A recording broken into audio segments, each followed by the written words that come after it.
Hi everyone, welcome to EDUC 3313, Integrating Technology into the Classroom. This is part 2 of your support and resources for Module 1, which is your Innovative ISTE lesson plan. And so I'm just going to give you some extra supportive concepts, resources, tools, and models to help guide you and really refine your ISTE lesson plan that you're creating. Now, please know that with part 1 video and PowerPoint that I gave you, I think about a week and a half ago now, that should be plenty, more than plenty, to have you create an ISTE lesson plan, a technology-empowered lesson plan. ISTE is just one template, one format to do that, but it's one of the best ones I've found. So all the resources I gave you at the last PowerPoint and the last video, you should be fully prepared and ready and supported to create that technology-infused lesson plan.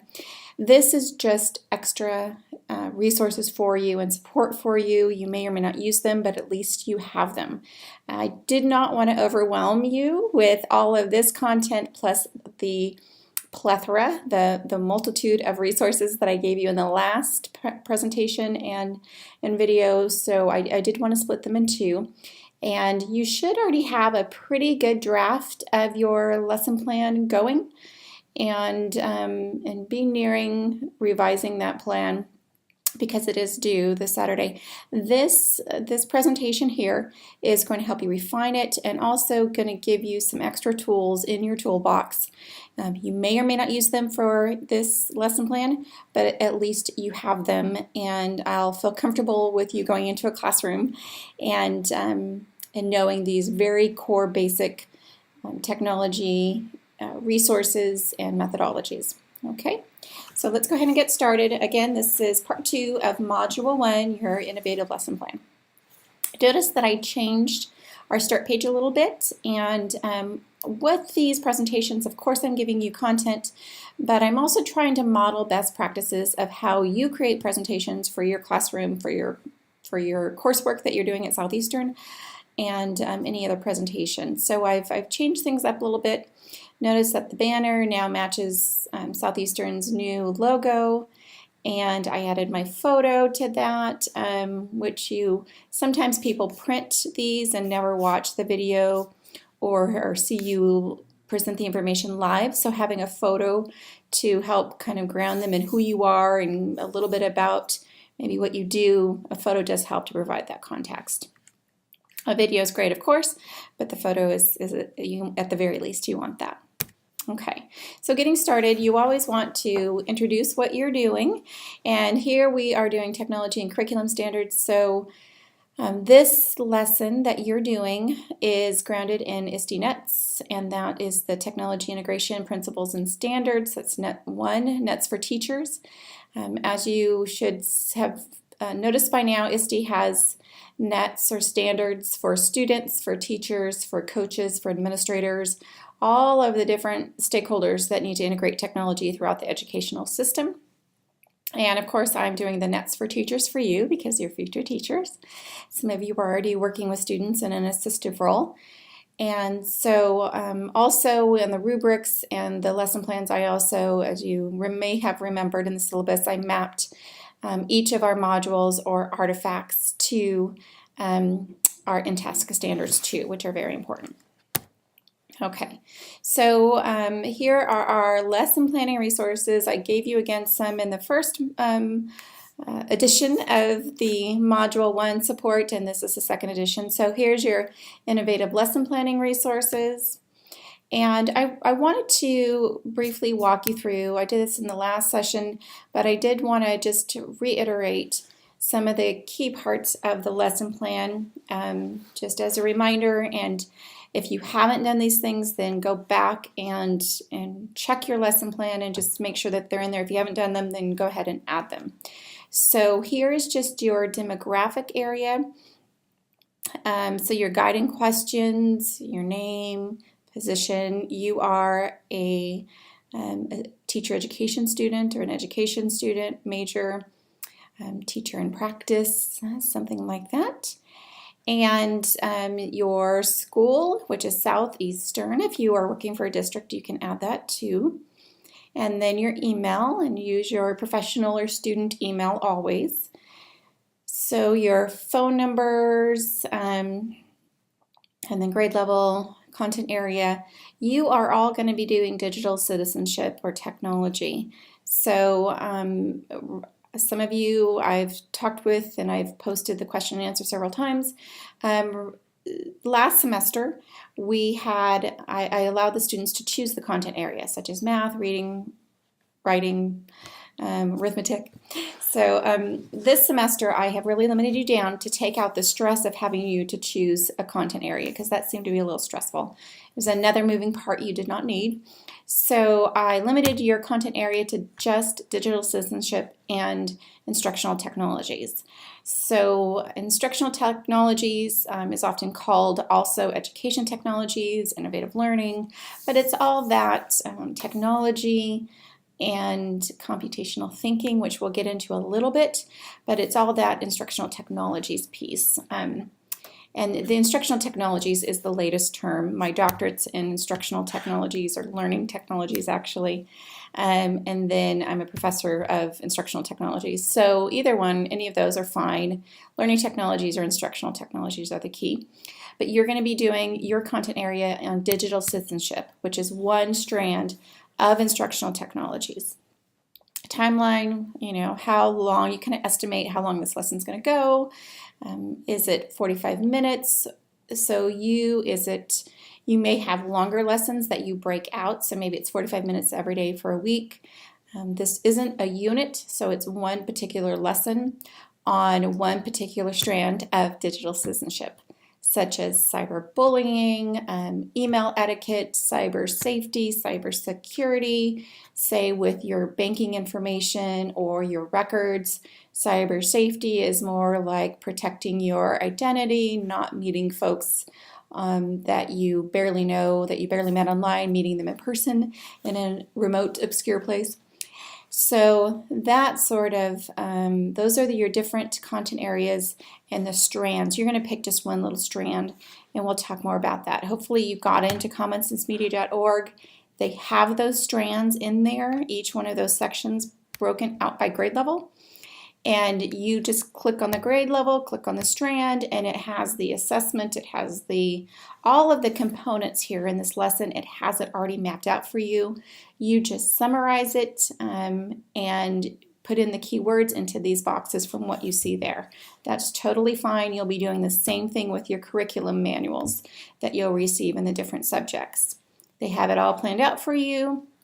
Like you see in Common Sense Media, you summarize into a lesson plan what you're going to do based on those curriculum materials already provided for you.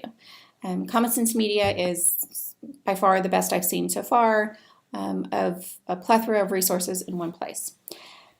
So all that being said, back here to the standards. You're going to pick standards, content standards. There are technology standards, technology for the sake of learning technology, because it's important, for both Oklahoma and Texas. So please make sure that you do look at the standards, look for the technology standards.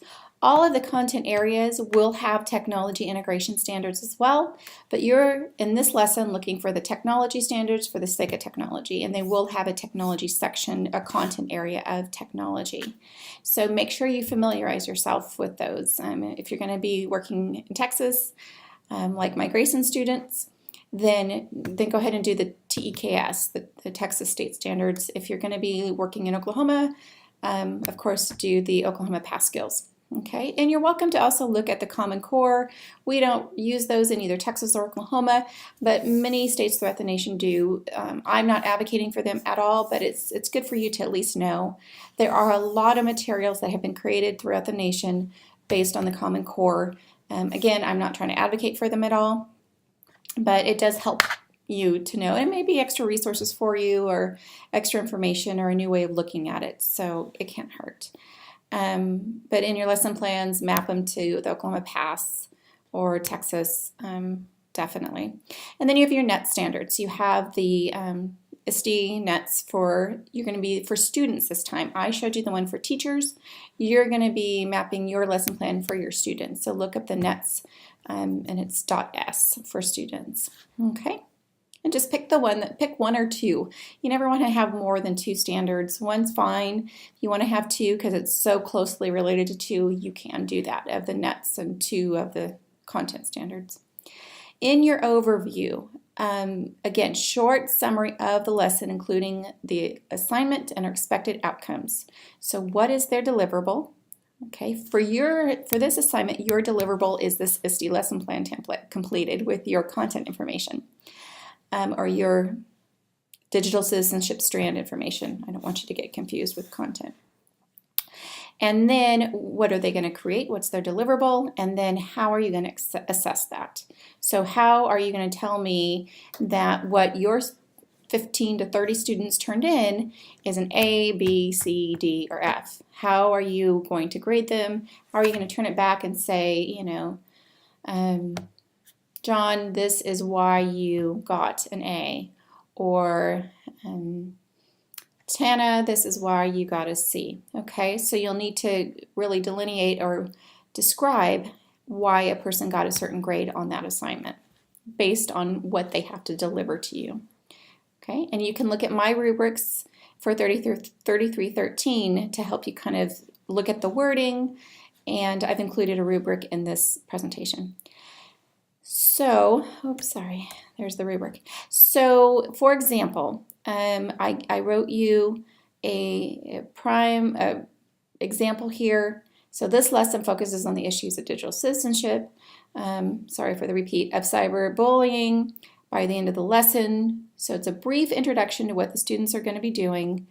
By the end of the lesson, they're going to create their deliverable, their product, and what they're going to learn as a result of that product. So they're going to create a web quest to identify and share online resources. So they're going to seek out, do a web quest or do a web search of online resources about cyberbullying, and they're going to do a basic presentation in PowerPoint. Now, they could do PowerPoint or a presentation in Prezi. They could create a Wordle. They could do a whole list of products that they could create an app. They could use the Draw program and draw a poster of what they learned to share with cyberbullying. They can design a website, maybe just storyboard a website, you know, draw it out without actually creating it. They could actually create a website and then pull all the resources of cyberbullying together. So so think through, talk with your learning partner about the different types of products you can create. Presentation of PowerPoint's just one. They could act it out in a video and create a video where they're interviewing each other on cyberbullying or doing a skit. There's just a myriad. Think about all of the products that you see on the web, all the publications. They could write a short essay. They could write they could write a poem, something like that, okay? And essential questions. So you always want to start a lesson by thinking up what questions are you asking them and should they be asking yourself to really guide the lesson. What are they, what kind of sorts of questions are they going to find out and answer as a result of this lesson? Which are your essential questions? And we cover those in your discussion board questions later on in this presentation. So here's just an example. What do you already know about cyberbullying? And that's a typical, what do you already know, what do you want to know, and what by the end of the lesson you reflect by what do you want to learn. So, so you think of those essential questions, the KWL, what do you want to know, what do you already know, what do you want to know, and then what have you learned at the end is typical. And then there you can get more specific, and you'll see some of my questions at the end of this presentation. And then you have the assessment. Again, how are you going to determine what is an A, B, C, D, F product, if that's how you're grading, or what's a pass and fail product. And so you want to be able to give it some quantifiable score and to let a person know how they did and provide feedback. And again, you'll typically in education that's rubrics, and And oftentimes it's great to create the rubrics with the student. I've done that before too. And so what are you going to grade them on their objective, which is in the overview. So their objective here was to create a web quest and a PowerPoint, and based on cyberbullying. And so then I'm going to go back and you assess your deliverables or your products. So whatever they create, whether it's a skit, whether it's a PowerPoint, whether it's a poem, whatever they create, it's maybe tangible, but it's certainly an end product. How are you going to do a formative assessment to guide them, and then how are you going to do a summative assessment at the end? Okay, after the feedback from the teacher, after the guidance from the teacher, and these core components of what's going to be graded at the end when they're finished, how are you going to grade their final product? Okay, and I do the same thing with you in this class. Resources. So how is technology, this is key for this lesson, how is technology going to support your student learning? What digital tools, resources, online student tools, research sites, handouts, templates? I've given you a lot, and again, you have to be careful to not overload students, but how are you going to use the technology to really empower the learning and the lesson, not just be an ancillary? You don't want students just going and typing for the sake of typing or doing a presentation for the sake of presentation. The presentation should help them make meaning and communicate it out to other students. It shouldn't just be for the sake of typing. Okay, so how are you really going to empower? Facilitate for sure, but definitely empower and just ramp up the learning and the meaning making of that lesson with the technology. Okay, how are you going to improve their communication with the technology? How are you going to improve their presentation, their knowledge creation, their accessing of knowledge? All right, and here's some samples. You can do a Google search. That's pretty standard. They can search this library databases. They can do a web quest. They can present with a multimedia projector. How are they really going to use that technology effectively? So then there is your instructional plan. So what are they going to need beyond the technology? And you can list that technology here to make sure they're ready. So you're scaffolding in, it's what they call it, prior knowledge before they start this lesson, so that they're fully prepared and they're ready to go, and there isn't a lot of confusion. Okay, and then how can you make sure the students have the foundation before they get started? Again, you can ask them essential questions. You can have them create a start, and then you assess it and give them feedback. And again, look at my sample here, and then I also provided you with 2 other samples of lesson plans, and look how they do it as well. And then you also have the online resources. Management, how are the students going to work? How are you going to manage those students and make sure they have access to all the resources and the technology, and they're moving throughout their groups, and they're doing what they need to complete their objective. Your objective is a lesson plan. Their objective is going to be, in this one, is to create a web quest and a PowerPoint on cyberbullying. But for your objective for this, your job is to create a lesson plan. So how are you going to manage that and have them work together? Will they have groups? Will they have partners? Will they be in a lab? Where are they going to get access to the technology? Do you have access to the technology, or do you need to source it? All right. And then instruction and activities. So what instructional strategies will you use for a lesson? Here's a couple of, it's typically no more than 3 or 4 sentences. Notice I give you a range here so 3 to 4 sentences for each of these boxes, including this one. I'll provide the necessary instructions, work samples, assessment rubrics. I'll have them work in groups to create their first, or to do the search and find their first links for their web quest, and to complete maybe the first quarter or a third of the assignment with them, and then they're going to be working on their own after that. They can flexibly group. I'll assign them, and then they're happy to have them to redesign their partnerships. That's fine. And then what work products are they going to deliver? That would be their activities. Are you going to do anything else to build in prior knowledge?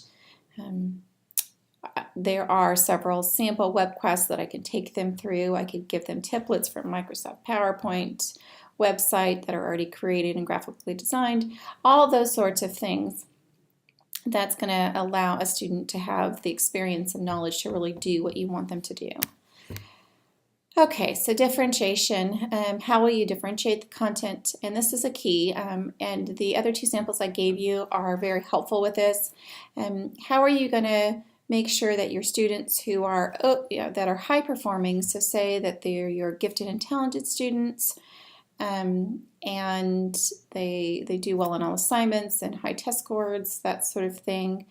And then how are you going to also meet the needs of your underperforming students or exceptional students? So whatever exceptionalities they have, maybe they're exceptionally gifted, or they have exceptional needs in terms of maybe physical, and maybe they have a temporary broken arm and they can't type. So how are you going to assist them? Maybe a speech-to-text program would help them with the assistive technologies. And you can Google assistive technologies for whatever issue. Maybe a student's autistic and they are gifted in certain areas. And so you would say do a Google search for assistive technologies plus autism, or assistive technologies, maybe they're paraplegic or something like that. You never know what sort of needs and students you're going to have, which keeps it exciting. But go ahead and you can always do a Google search for those too. Okay, so here's an example. Just keep it to 2 to 3 sentences. I don't need full complete sentences at this point. I just want you getting practice doing this lesson plan and really thinking through these different issues and areas. Closure and reflection. So will there be a closing event? Are they going to come together and share out their collective knowledge and then combine it into something grand, where they can each say what they've learned? If it's on digital citizenship, everybody can come together, share their digital citizenship lessons on a night that's a digital citizenship night, when their parents come in and view all of that, and then they educate their parents, and they're the ones that do the educating of the parents. So what's the closing event? How are the students going to reflect on their work? Are they going to do a reflection like you're doing for your artifacts? How do they know what they did well, what they didn't do well, and what they need to fix for the next time is really the key. And then for you, the same thing. What went well, what didn't go well, teaching the lesson, and how are you going to reflect on whether or not what you need to do to teach the lesson differently. I still do this all the time. I'm still changing things quite a bit, and probably always will, because technology changes so rapidly that I want to make sure that you're getting the most up-to-date current content. And so again, I've pretty significantly changed 3313 for spring semester versus fall. So it's a very different course, actually. Some things are similar, but many differences. So that's part of the reflecting process. Okay, so here's your rubric I referenced earlier. And here's what you'll be graded. I'll be looking for your topic title, your standards, overview, essential questions. You filled in those boxes appropriately. It's summarized. Again, you don't have to write a book, but you do have to adequately cover the content. You're going to get 4 points for that, basically 1 point for each item. And I mapped it to your in-task standards. Here's your NETS, your ISTE NET standard. It's number 2 that I'm covering. You'll get 2 points each for the assessment and resources list. So I'm just going to go down your lesson plan and I'm going to look. Do you have an instructional plan? Is it complete? Okay, you get a point. What's your management plan? Is it complete? Is it accurate? Does it make sense of what would work in a classroom?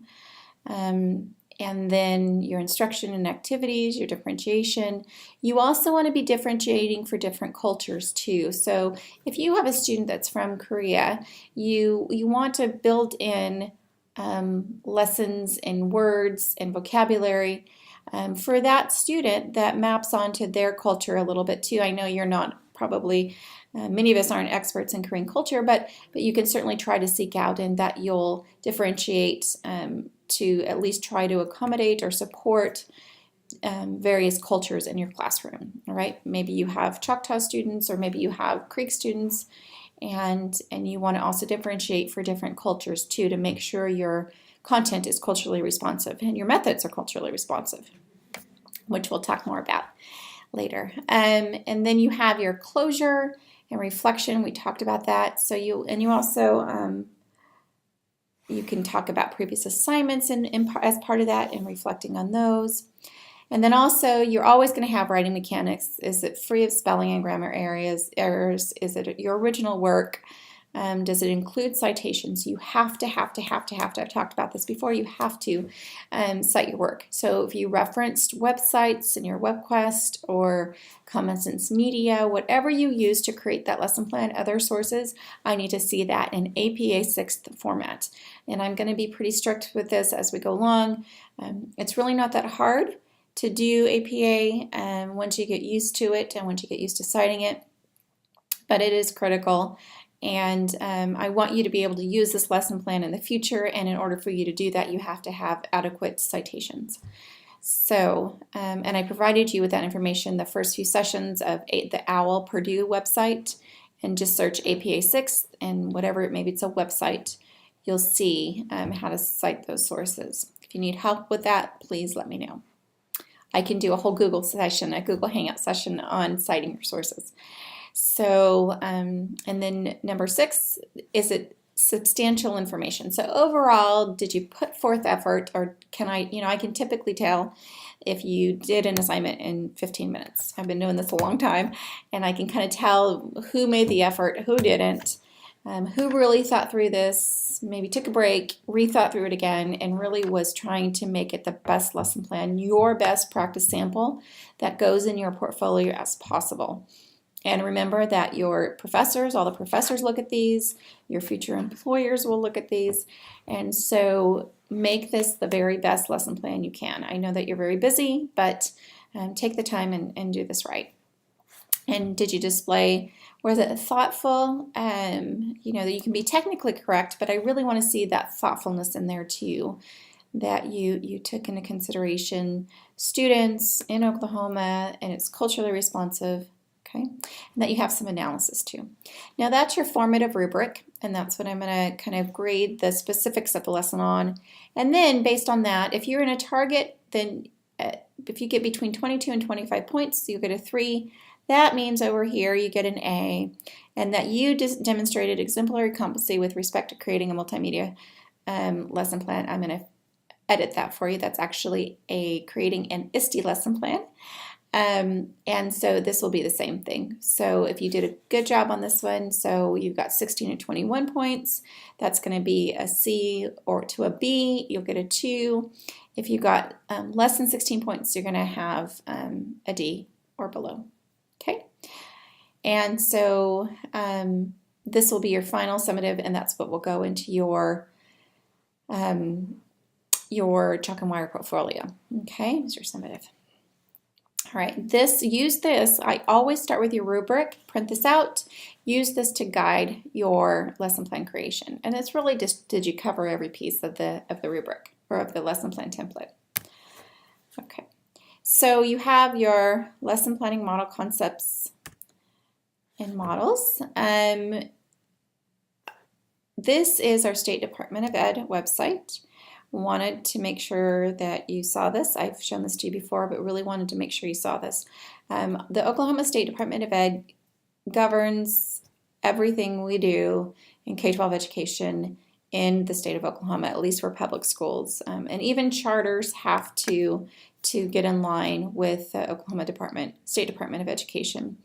We've got some great folks that work there. I've met several of them. The ed tech guy I've met.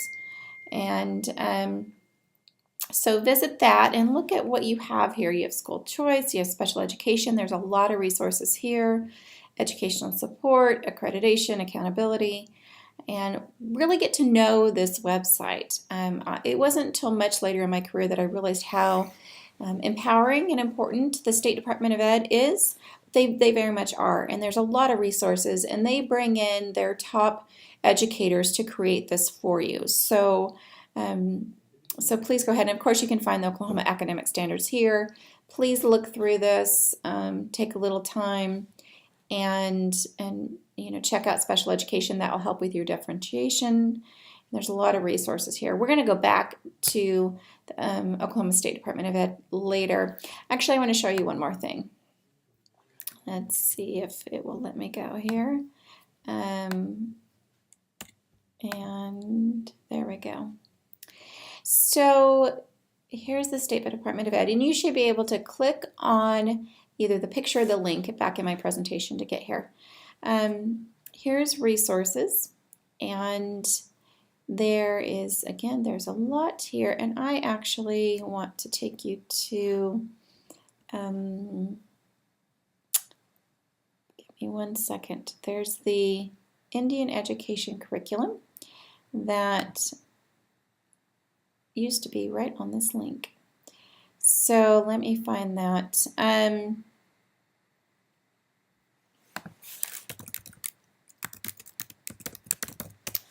There's a lot of great information on this. Here we go. Let's see.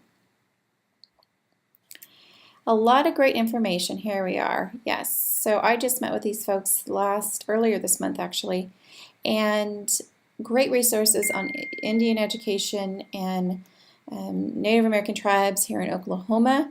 These are really great. The Digital Prairie is fabulous.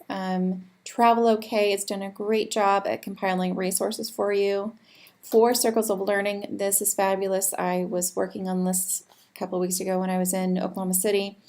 There's a lot here for you to teach Native American and Indian education. So please, please spend some time here. And if you're ever needing culturally responsive lessons, Indian education lessons, this is your go-to place. Lucy Ann Harjo, who's the Director of Indian Ed out of Norman Public Schools, and then Dwight Pickering, who is the Director of Indian Education for the State Department of Ed, are both really wonderful people. Again, I met with them earlier this month, and they've done a great job of stewarding all these resources in Indian education in Oklahoma. So definitely familiarize yourself with this, and also you can visit other tribal, Oklahoma Indian tribal websites, education websites here. Great, great, great resource. I don't know of any other state, and certainly other organizations that have a great resource like this in Indian Ed. So, and if you're going to be teaching in Oklahoma, you're going to be working with Indian tribes and Indian education at some level. Okay, so I wanted you to see that. Okay, so Oklahoma State Department of Ed, again, I screenshotted the specific content standards for you. So please make sure that you, of course, get very familiar. Here's all your links down here: ELA, English Language Arts, Math, Social Studies, Science, World Languages, Fine Arts. And they'll have technology integrated throughout all of these. I believe it's the ELA that also has the technology for the sake of technology standards in there. So get familiar with those. And of course, here's our ISTE standards for students: their creativity and innovation, communication, collaboration, research information. Digital citizenship is a big one. And of course, that's the one that you're doing your lesson plan on. You're picking one little strand of digital citizenship to do your lesson plan on, and then we'll compile them all together, and then we'll share them with each other so that you'll have a whole series of lessons that you can draw on for your own classrooms that other students created. Okay? So with creating the lesson plans, I am sure that you've seen Bloom's taxonomy in your other classrooms. This bridges technology, of course, Bloom's taxonomy. So different levels of thinking and creating lessons just for basic knowledge, and then and then going through the different levels of processing so that students are actually making meaning and evaluating and judging the content that they're being exposed to or that they're learning, and then being able to create new products in order to communicate out their learning. Okay, so Bloom's taxonomy has been around for a long time. It's recently been revised, and here's a fun little video that was created on Powtoon, which is one presentation product that you can use. And we'll go more into these presentation tools later in future lessons or modules, but for now, here's a Powtoon video, and Again, you can click on the photo here or the link and it should take you out there. There we go. And daily motion is kind of like a YouTube, but different. And here's the advertisement. Usually you can skip it after a few seconds. Let's see.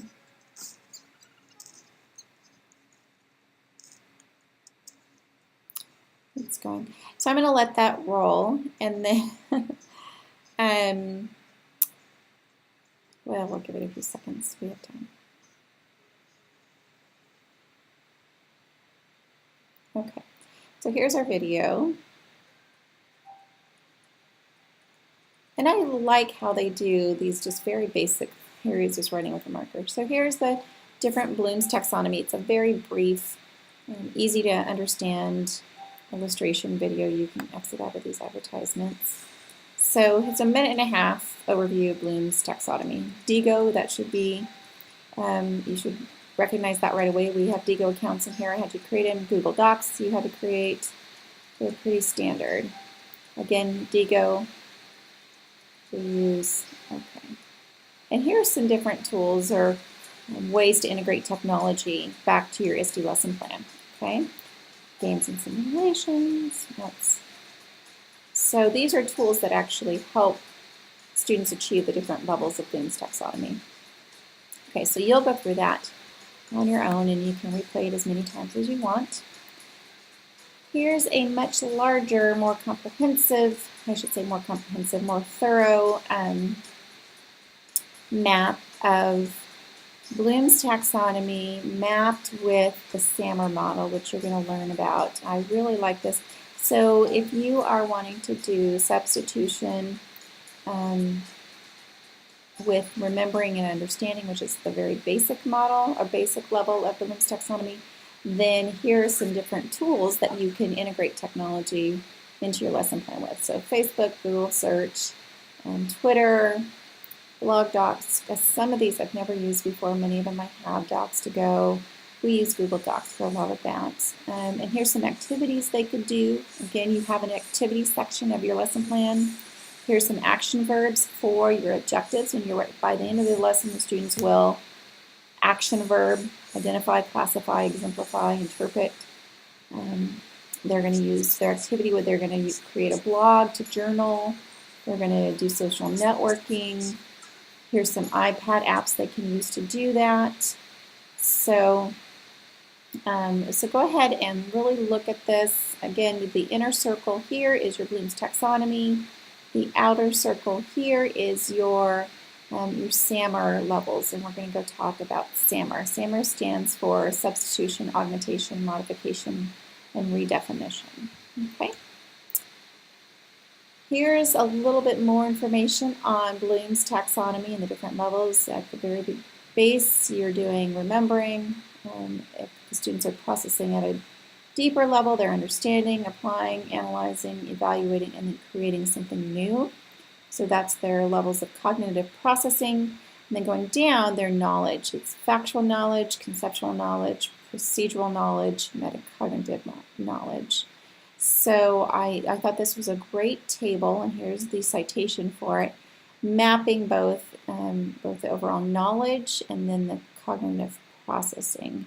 So this is more of their thinking, and so this would be their processor, if you're thinking in terms of a computer, how they think and what levels they're thinking out, and this would be more of a hard drive, long-term storage. Okay. Hopefully that makes sense. But go ahead and just, and this is actually a pretty deep table here, and I did think if it was a little too high level for this stage, but I'd rather you see it rather than not. I think it will be very useful for you. Okay. So here is the Bloom's taxonomy that I told you about. So at the very basic level, students will remember what you taught them. The next level, they'll understand it. So they're kind of starting to make it part of their own. They'll be able to do something with it or apply it. And then it's like, okay, we've done something with it. Now what does that mean? And so there's analyzing. And then evaluating. Does that work? Does it not work? Is it okay? Is it ethical, not ethical? Is it good for whatever purposes? And then you create something with it. Okay, and then these levels were mapped to the SAMR. Again, you using the technology in SAMR specifically for technology integration. The tech is going to allow for creation of new tasks that were previously inconceivable. If you're going to modify, you can redesign the task. So this redefinition is completely new. And again, this is the transformation stage. With the modification, the technology is just going to help you redo a task that you've already done without the technology. So maybe you go from writing to word processing. That would be the modification.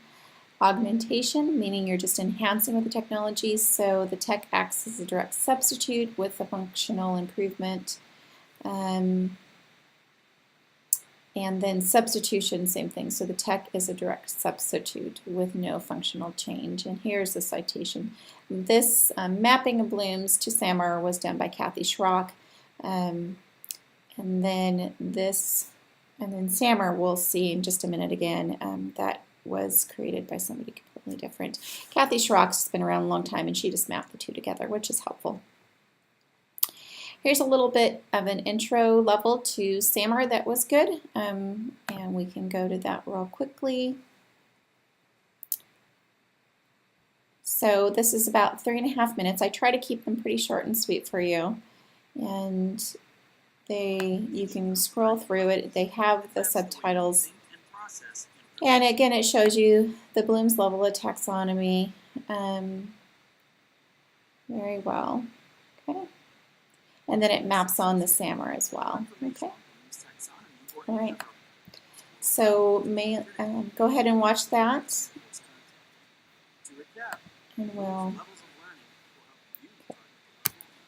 And then here's more about the SAMR. So I liked this because Kathy Schrock again does a great job. This is your previous classroom tasks.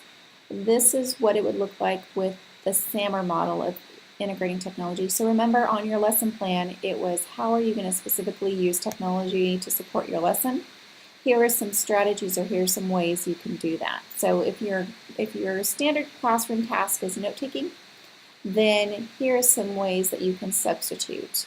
You can take notes using their smartphone and notes. Or augmentation, students would choose their own app. Modifications, all students would use Notability for, so all students. And then redefinition, students actually have access to the students' notes. You could do that in Google Docs, where the students shared their notes through Google Docs with the teacher. Or you have shared notes. You have one document, all the students are putting their notes in there, and the teacher has access to that as well. Same thing with research. Substituting would be, you'd use Safari to copy and paste information. You could use Firefox or Chrome as well. Augmentation, you're bookmarking and sharing the notes using the share button. You can use Diigo for that as well. We're using Diigo in this class, D-I-I-G-O. And then modification, you would actually download and annotate with the app Notability. Redefinition is that you would make a collaborative mind map together with the students and teacher. Okay, and same thing. So file sharing, reading. So these are just a sample of different classroom tests. And here's what it would look like to substitute, augment, modify, and redefine. This is a great table. Okay, and then TPAC tutorial. So the other main technology integration model and methodologies. You have Bloom's taxonomy, which helps kind of map the cognitive processes of integrating technology and just learning and lesson plans in general. You have the SAMR for integrating the technology either as a substitution, augmentation, modification, or redefinition. And then you have the TPAC model. And again, you can click on the link or the video or the picture there. And this is a great, you should recognize Common Sense Media because you're using that for your digital assistantship. And then they have Bloom's taxonomy here and SAMR here. So pretty much everything you need is here in Common Sense, and it's all great. You're going to see 21st Century Learning later as well. great definition here. TPAC, or Technological Pedagogical Content Knowledge, that's a lot to say, is a model that helps teachers consider how their knowledge domains, content areas, intersect in order to effectively teach and engage students with technology. And here's a brief video. You can click on that picture. It's 5.5 minutes, so you're going to go ahead and watch that and then come back to the presentation after that. But this kind of gives you a nice brief overview, walks you through the core components of how TPAC works. And to be honest with you, at the scholarly conferences that I go to and attend and present at, all that, TPAC is talked about a lot. It's much more of the scholarly, academic, educational circles model for integrating technology. SAMR is more kind of boots on the ground in the classroom. How do we quickly integrate technology without a lot of theory? The TPAC does have more theory, hence the complicated name, with helping you to understand the different affordances of integrating technology into the classroom. You don't have to be an expert of it, but I did at least want you to leave with this knowledge, at least knowing that it exists.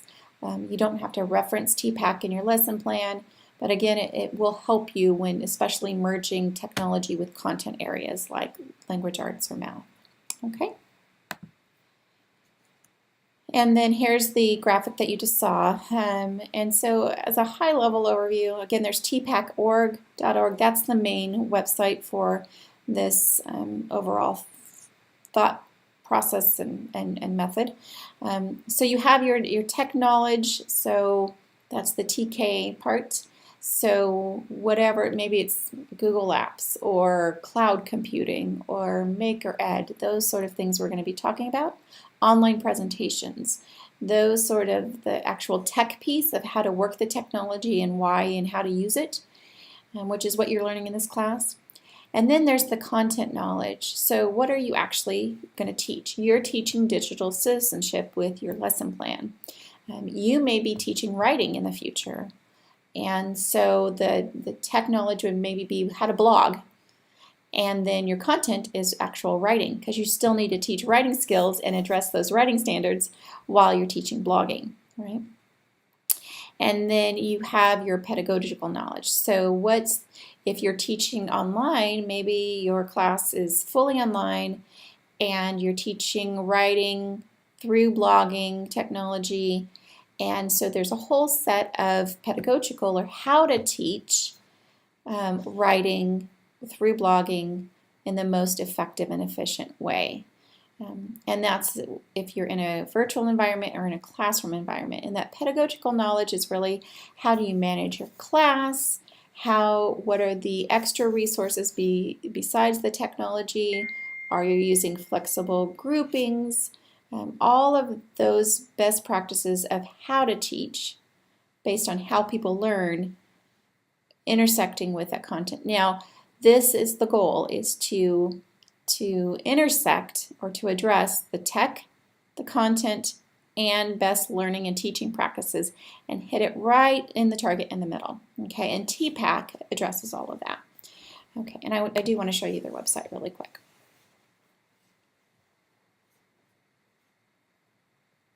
Okay, so notice that they have a very robust site, and there's newsletters, there's a bibliography and resources, which is great. Brief introduction to the framework, you can watch that video as well. Here's using the TPAC, and you're welcome to watch all those videos. Please feel free to register. This is something you definitely want to stay up with. If you're, I can pretty much guarantee all of you are going to be using technology in the classroom. So TPAC is definitely one that you need to know, and so I definitely would not feel comfortable if you left 3313 without at least hearing about TPAC. Okay, so the next one that you have to at least hear about before, in terms of lesson planning and content and technology integration, that you at least need to hear about before you leave is 21st century learning and the 4 C's. The 4 C's I hear a lot: critical thinking, communication, collaboration, and creativity, which are learning and innovation skills. So this is a great little website. This was, I believe, first started by the federal department, U.S. Department of Education. Notice Pearson is, and they have many people like them and many people do not. But here's some great information. You can follow them on social media. I definitely recommend you do that. Here's their framework you should know about. Both the picture and the link are linked. Go ahead and spend a little time there and then come back. You certainly can use this in your ISTE lesson plan for this module. You don't have to, but again, it's one of the core things you needed to leave this class with.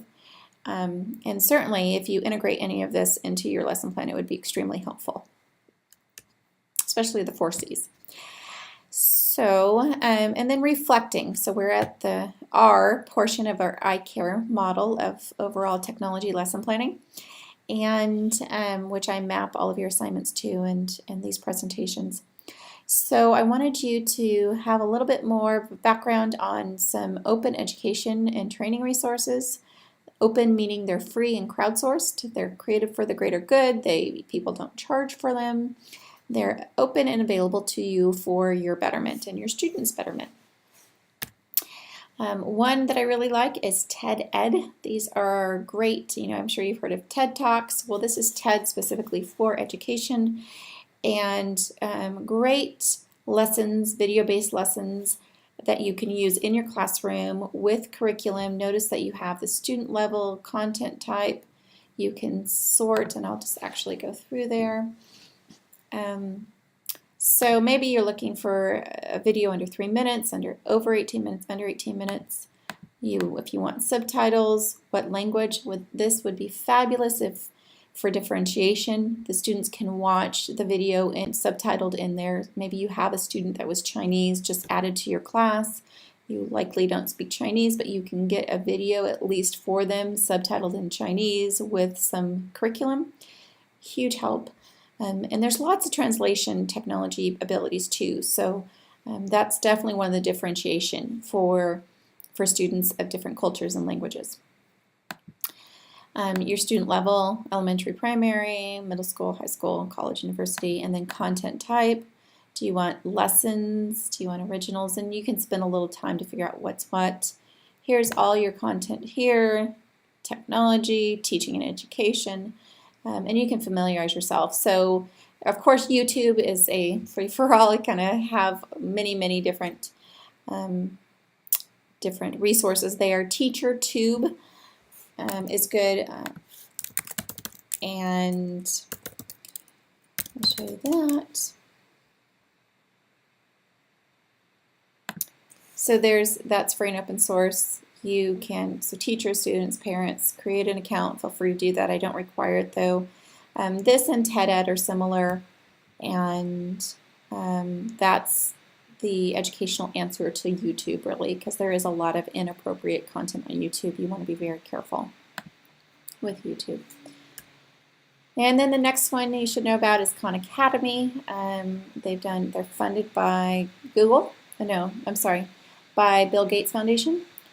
Melinda and Bill Gates Foundation, and they have major backing and funding from Silicon Valley. So they have wonderful lessons, tutorial lessons. This is a great way to differentiate.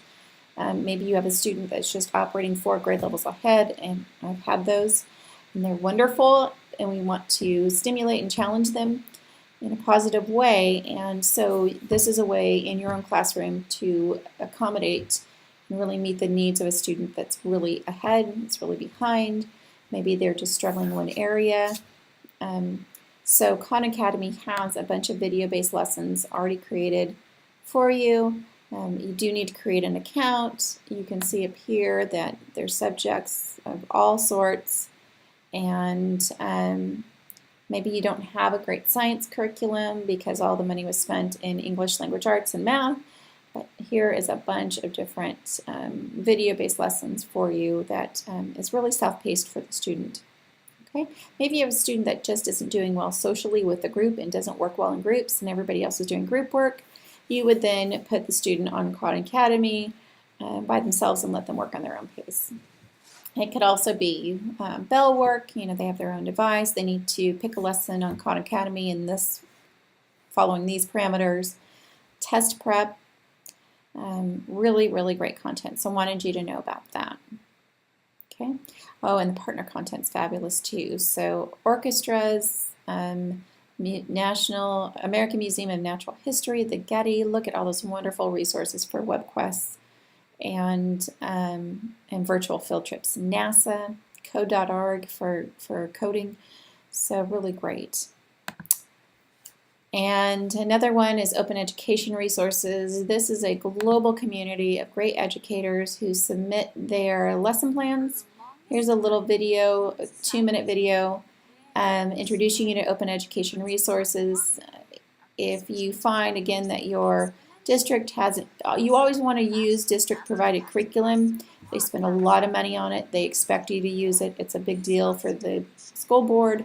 But if you find yourself without a lesson on something that has to be covered for the standards, or maybe the district or schools didn't purchase a science curriculum because it's not as a priority, that was the case in my previous schools, then this is a great way to supplement. Okay, and always make sure you have the approval of your supervisor, because you do want to follow district adopted curriculum, but these are additional lessons. Or maybe, again, you have an exceptional student and you need lesson plans on something. This is a great place to go. OERs are wonderful. So you can watch that video, a few minutes, 2.3 minutes. OER Commons, again, you can search for your subject at grade level, what standard. These are mapped to Common Core standards. And our past skills are different, of course, but again, you see Common Core, the collections for the digital librarians. You can create groups. You can contribute your own lessons to the Commons. It's a great way to build a professional development community or professional learning community, PLN. You can do advanced searches there. And again, this is all just ancillary for your, maybe you want samples of technology lesson plans, cyberbullying lesson plans. Go here and look for what's already existing. You can do an advanced search for digital citizenship lesson plans for 5th grade. And you would get a whole list of lesson plans for that search, whatever you were looking for. Okay. Here is some professional development. Maybe you're in a school district that does not offer a lot of professional development, and you're really wanting to do that. This is a really great one. It's Open Education Resource Training, and they have partnered with the Institute for the Study of Knowledge Management and Education, which is good. So ISKME.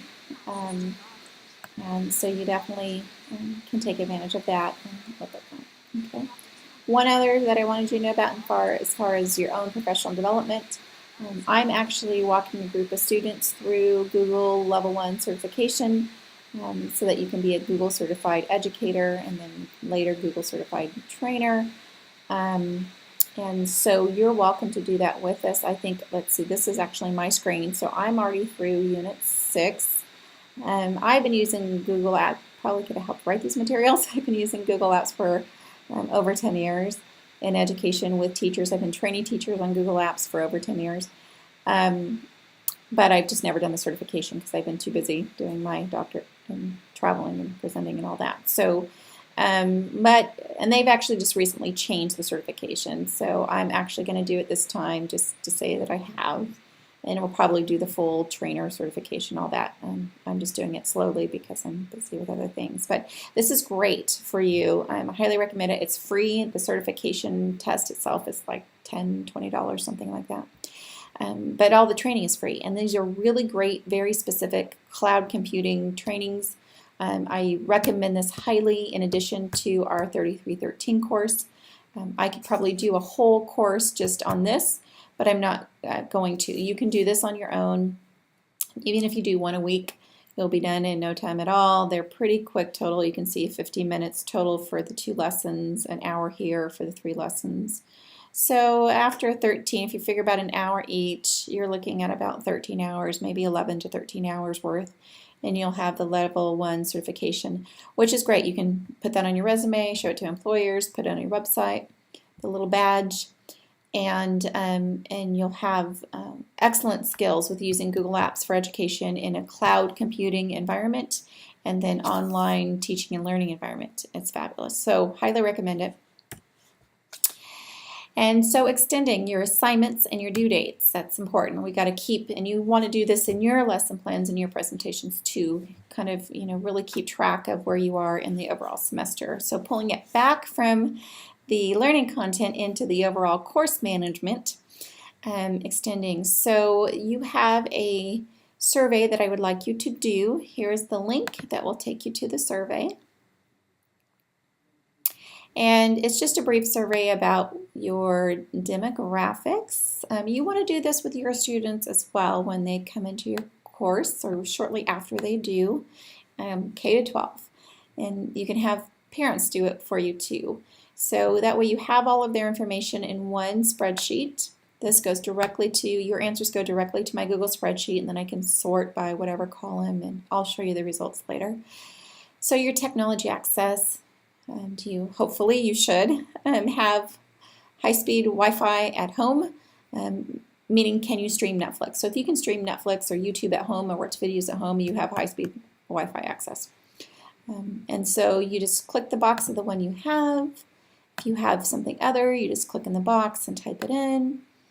If you have mobile technology tools, check the box for each item. Do you have a smartphone? Do you have an Android? Do you have a netbook? Do you have, I have an iPad, okay, so just tell me what devices you have so I know what you're used to using and what age they are. If you have something else they don't have listed, detail that in other. You always want to have those boxes. That Google certification I just showed you walks you through how to create these forms. And then you can also just Google Forms and YouTube, and it'll give you a video how to do this. These are not difficult. You can also list your favorite technology tools and products. Tech support, where do you get your tech support? Do you get it from SC's IT department or community? Do you go to the library? Do you go to like Best Buy's Geek Squad? If there's other, please let me know. And then if you have other learning technology support resources like YouTube or the help button, please let me know how you figure out how to do things or get help when you're stuck.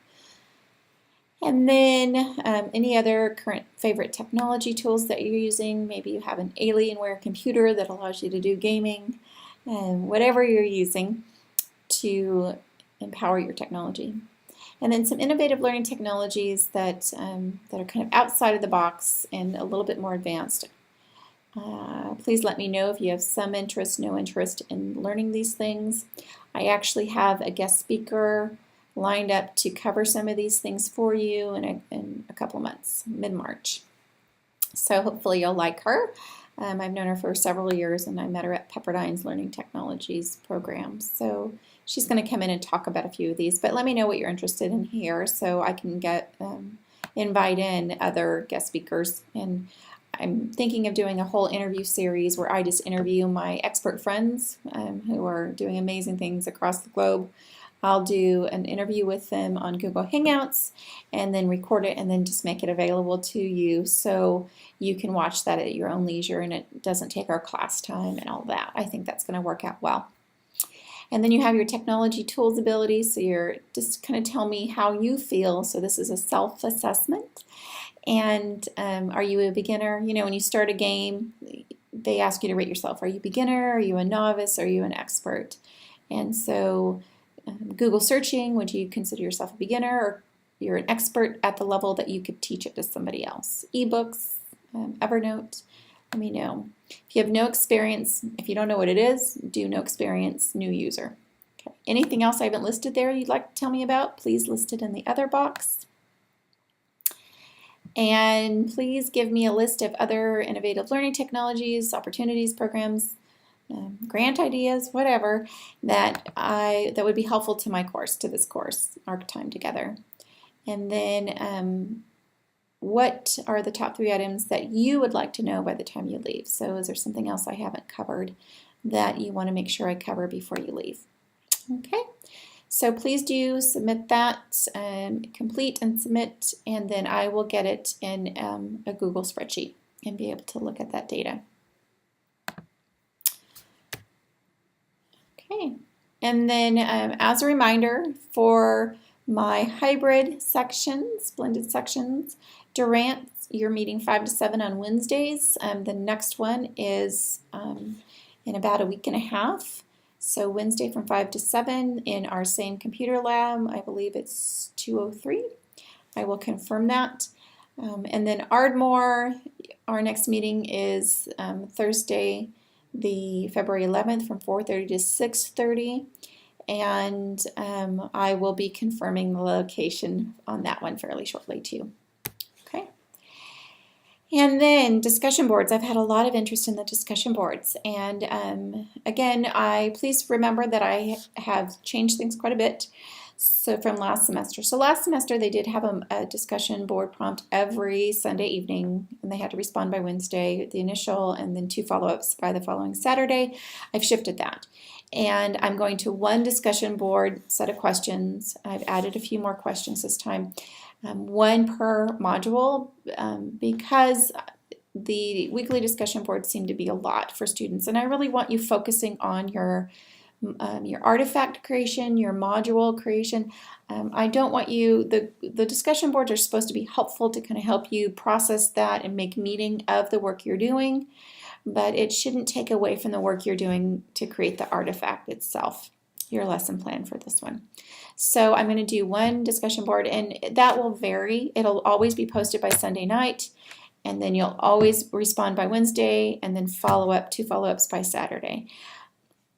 But again, it won't be every week, but I will post when I feel it's right of that week on Sunday. So it'll always be up by Sunday night of whatever week I choose. And then please, at the beginning of last semester, I had students that would write really long responses to each question. You do not need to do that. Again, I don't want this to be a major product for you. This is just to get you thinking, responding, talking, collaborating online with your fellow students in the class.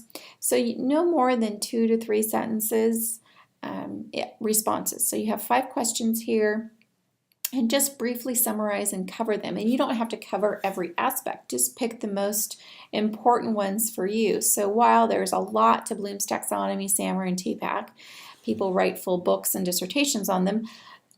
Just summarize or pick the top 2 to 3 items that you want to talk about.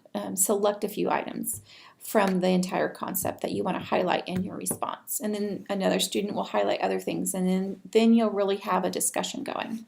So number 1, what are 3 to 4 examples of ways to use Bloom's taxonomy, SAMR, and TPAC in your various lesson planning processes?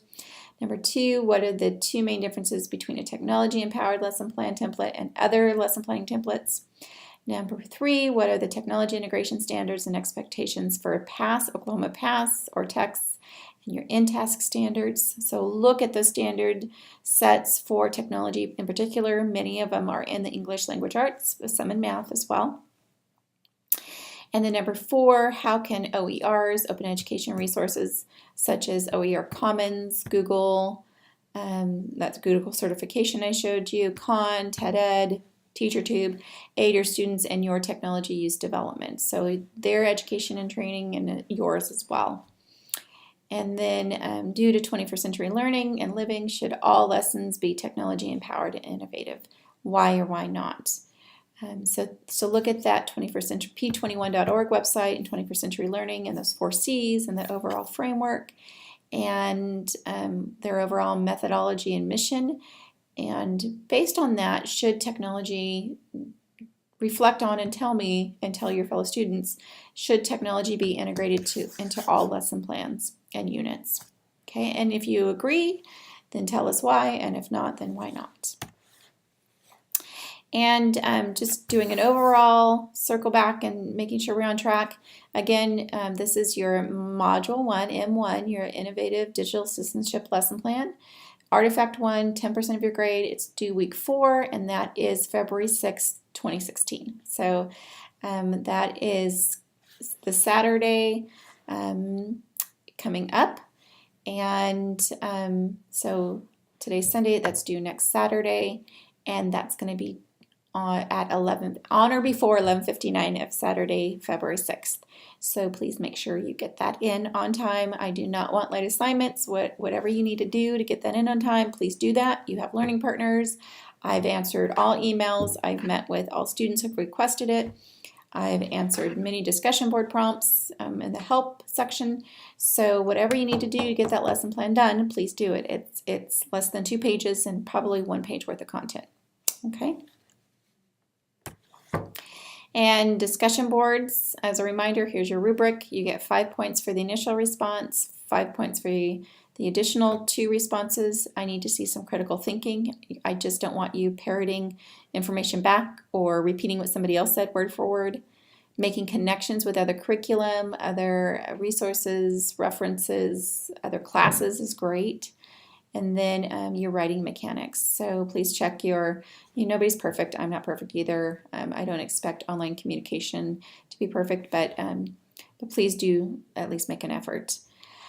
And if you're at an A level, this is what it'll look like. If you're at a C to B or acceptable level, this is what it'll look like. And an unacceptable D or an F, this is what it'll look like. Okay, and then it's a total of 25 points per discussion board or per module, because you have 1 discussion board per module. Okay, and of course you want to do these on time.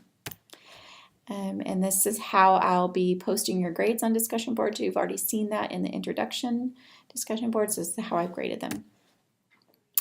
And there's my contact information. I am totally available to you. I did a Google Hangout with students last Wednesday, and that went very well. So I can do Google Hangouts, we can do Big Blue Button, we can do Skype, we can do phone, we can do FaceTime. You can come to my office. If you're somewhere that I'm going to be, I'm happy to meet you locally, something like that. At a public, like a restaurant or something. However I can help you, I'm more than happy to do that. If I can connect you with somebody that you need help, maybe you're having bandwidth issues or technology access issues. I know a lot of people around Oklahoma, especially technology people around Oklahoma. So if there's some way, I know some of the broadband providers, so if there's a way that I can connect you with somebody to help you, or I can help you, I am totally available and totally here. I have previous students that could help you. So, just, you've got to ask though. Just reach out, let me know. Please come to me first if you're having an issue. It's just helpful for me, and that way I'm not having to put out fires with lots of different other professors or organizations or groups or support groups even at the university. Just come to me first. Let me try to fix it for you first, and that way it doesn't cause any confusion. I'm generally a pretty good problem solver. So everything is seeming very good so far. I know that there was some folks that were a little nervous at the start, which is typical because of technology and an online environment. There's a lot of moving parts to that, so I totally and completely understand. Just please keep your stress level as low as possible and reach out. Please stay positive. That's helpful. That's always key. Be respectful and kind of me, your learning partners, each other, your other professors. That respect and kindness will get you far, very, very far, and get you a lot of support. So again, please just reach out and ask for the help. And I'm really enjoying the semester so far, and I just know that it's going to continue to get better, and there's a lot of exciting work, and I'm just really thrilled with the students' communication so far, and then the projects. So, and I'm liking this redesign too. So thank you. Have a great night. Again, please contact me if you need help, or if you just want to even brainstorm. I'm happy to I love doing this, so I'm happy to have a cup of coffee. You can come to my office and we can brainstorm. Okay. Thank you. Good night.